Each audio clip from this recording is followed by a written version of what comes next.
No ఆగమనండి అక్కడే అందరు ముందుకు వెళ్ళకండి.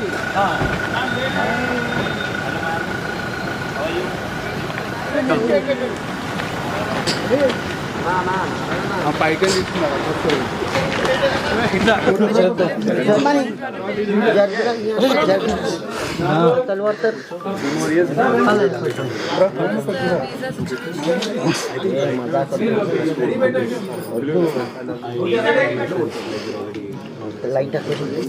కొంచెం light double light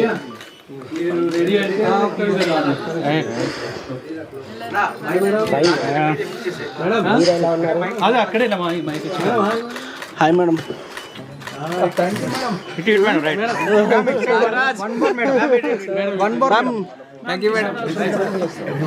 ma'am ma'am look ma'am. Okay, let's see the trailer.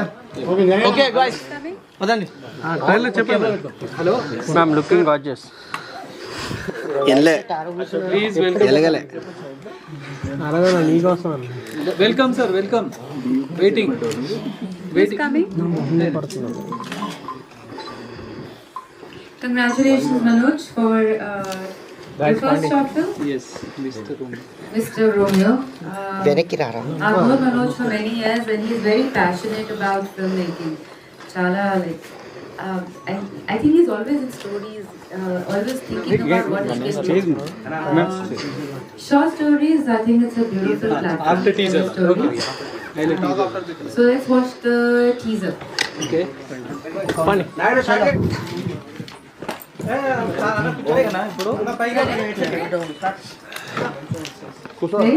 అందరికీ నమస్కారం. Hyderabad, this studio, this place is everything that I am today is because of here. And again being here, but for a special reason. This is a beautiful film. I love the trailer. You're so good in it. Congratulations. It's Manoj, you always talk about stories, movies. So it's like amazing that you made a short film. It's a format that everybody loves right now. It's a beautiful film. I hope you enjoy. I hope you watch it. And it takes a lot to tell a story. So congratulations to everyone who's part of it. And thank you for making me part of it. Thank you. वो बात अलग है कि मनोज ने इसने मुझे कुछ काम नहीं दिया, वो अलग बात है.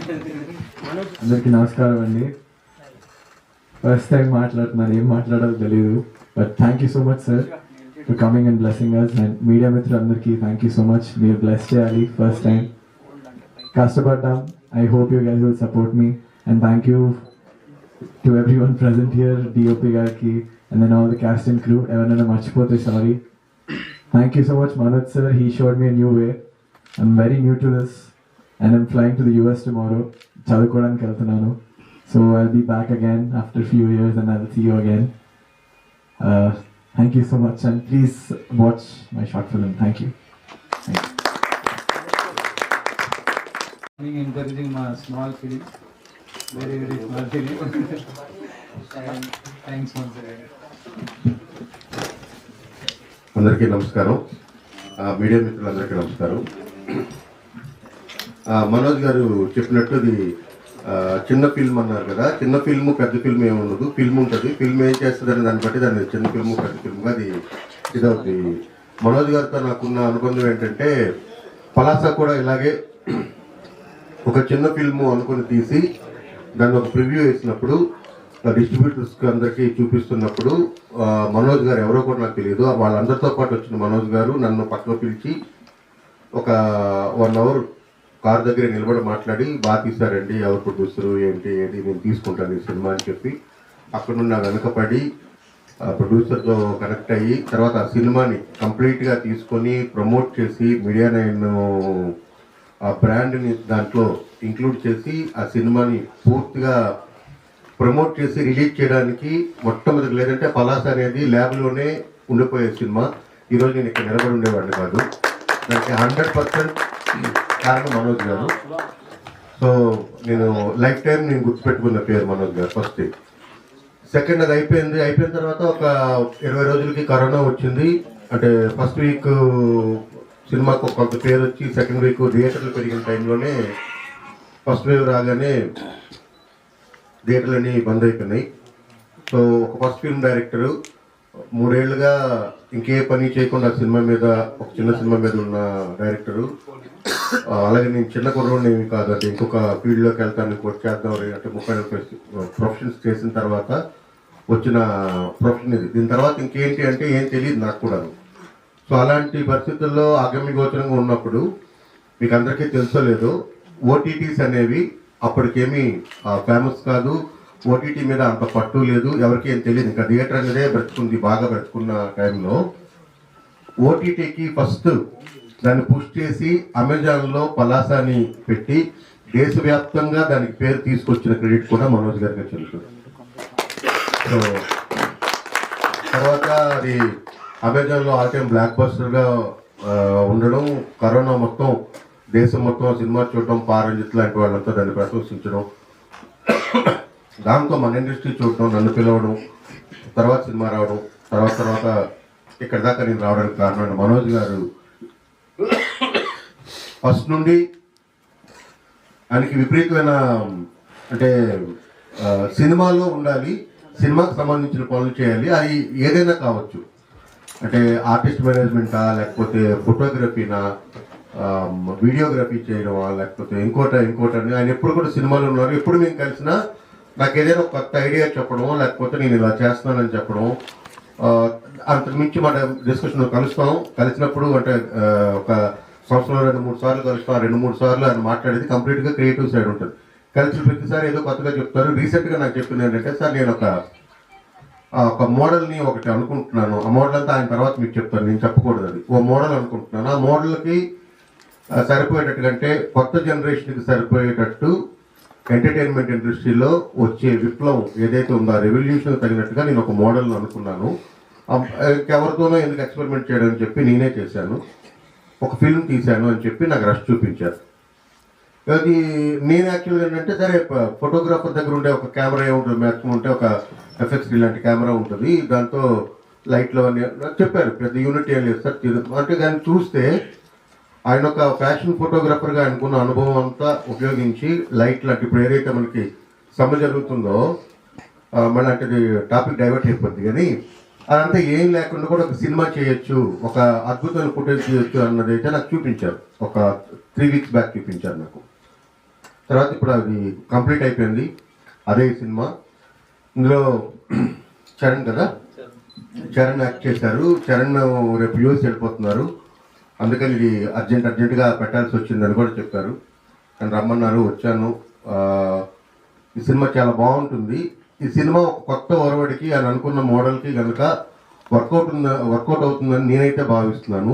ఇన్ కేస్ అది బాగా వర్కౌట్ అయితే ఎంటర్టైన్మెంట్ ఇండస్ట్రీ అంటే ముఖ్యంగా సినిమా చూసే విధానం మారుతుందని నేను ఆశాభావాన్ని వ్యక్తం చేస్తున్నాను. అట్ ద సేమ్ టైం చాలా మంది షార్ట్ ఫిల్మ్ మేకర్స్ చిన్న సినిమాలు చేద్దాం అనుకునే వాళ్ళు, అట్ ద సేమ్ టైం పెద్ద బడ్జెట్లు ఏమీ లేకుండా కంటెంట్ని బేస్ చేసుకొని ఎక్కువ రీచ్ అవ్వాలనుకునే తపనున్న దర్శకులందరికీ కూడా ఇదొక మార్గదర్శకం, అంటే